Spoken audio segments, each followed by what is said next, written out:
Bismillahirrahmanirrahim. Assalamualaikum warahmatullahi wabarakatuh. Alhamdulillahi rabbil alamin. Wassalatu wassalamu ala ashrafil anbiya'i wal mursalin wa ala alihi wa ashabihi ajma'in. Amma ba'du ikhwani wa akhwati fillah rahimani wa rahimakumullah. Insyaallah ta'ala pada kesempatan kali ini kita akan membahas tafsir ringkas ya ayat kedua dari surah Al-Fatihah yaitu Alhamdulillahi rabbil alamin. Biasa disebut dengan lafaz hamdalah. Ya, alhamdulillah artinya segala puji atau seluruh pujian lillahi milik Allah. Ya, alhamdulillah artinya seluruh pujian lillahi milik Allah rabbil alamin. Rabb semesta alam atau Tuhan semesta alam. Ya, Rabb ini biasa diartikan pencipta, penguasa dan pengatur. Sedangkan alam itu adalah segala sesuatu yang selain Allah Subhanahu wa taala. Di sini saya jelaskan tafsirnya ya dari buku Sukses dan Bahagia bersama Surat Al-Fatihah. Tafsir ringkasnya, Alhamdu itu artinya adalah pujian dengan diiringi rasa cinta dan pengagungan.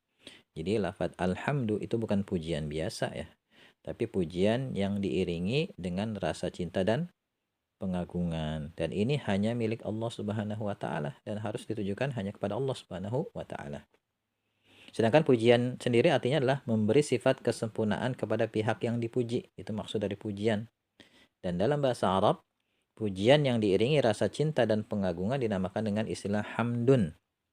Ya, alhamdulillah kan hamdun. Kalau alnya dibuang jadi hamdun. Adapun pujian biasa dinamakan dengan madhun. Jadi ada hamdun, ada madhun. Kalau hamdun itu pujian dengan diiringi rasa cinta dan pengagungan. Sedangkan kalau madhun itu pujian biasa. Ya, seperti kita memuji ya, sesama kita memuji itu biasa aja. Tapi kalau pujian dengan diiringi ya dengan rasa cinta, pengagungan, ketundukan, itu namanya hamdun dan ini hanya untuk Allah Subhanahu wa taala. Kemudian Allah Subhanahu wa taala ini layak untuk dipuji karena dua hal, karena dua alasan. Pertama, karena Allah Subhanahu wa taala memiliki sifat kesempurnaan. Ya Allah ini maha sempurna. Ya Allah maha sempurna zatnya, namanya, sifat-sifatnya, dan juga perbuatannya.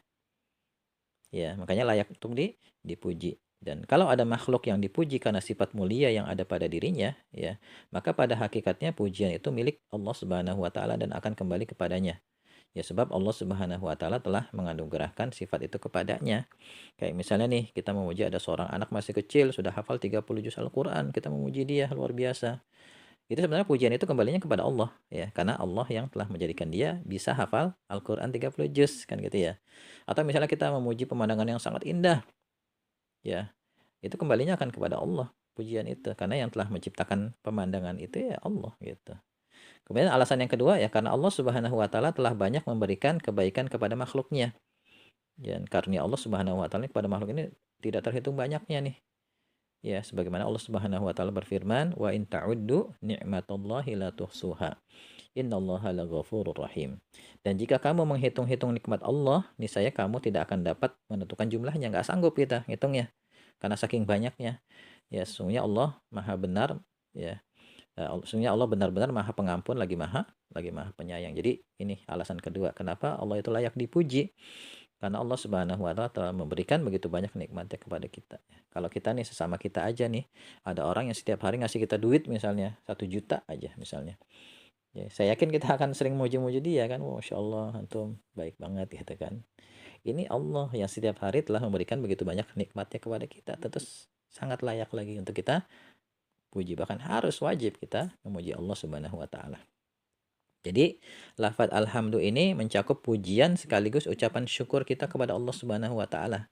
Ya, pujian atas sifat kesempurnaan yang ada padanya dan syukur atas limpahan nikmat yang telah diberikannya. Makanya kalau orang mendapatkan nikmat kan mengucapkan alhamdulillah. Karena lafaz alhamdulillah ini mengandung pujian dan juga ucapan syukur.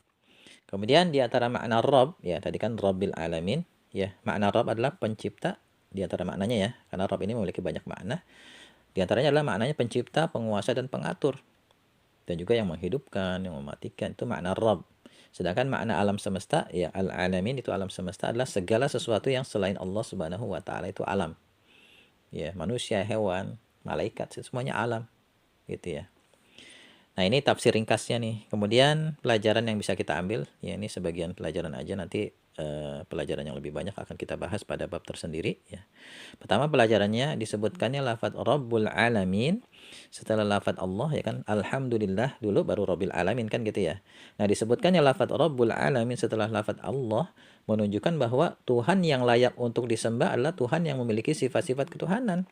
Ya seperti mencipta, menguasai dan mengatur alam semesta. Dan sifat ini hanya dimiliki oleh Allah Subhanahu wa taala. Maka hanya Dia saja yang layak untuk disembah. Sebelumnya kan kita mengatakan alhamdulillah. Segala pujian milik Allah. Siapa Allah? Allah itu adalah zat yang berhak untuk disembah. Kan gitu ya. Nah, zat yang berhak untuk disembah mestinya harus memiliki sifat-sifat ketuhanan. Makanya disebutkan Rabbil Alamin setelahnya. Ya, Rabbil Alamin, pencipta, penguasa, pengatur. Nah, kalau ada sesuatu yang memiliki sifat seperti ini, maka dia layak disembah. Gitu. Makanya diberikan lafadz Rabbil Alamin setelah lafadz Allah. Kemudian ya lafadz hamdalah ini ya akan mendorong hamba untuk cinta kepada Allah Subhanahu wa taala.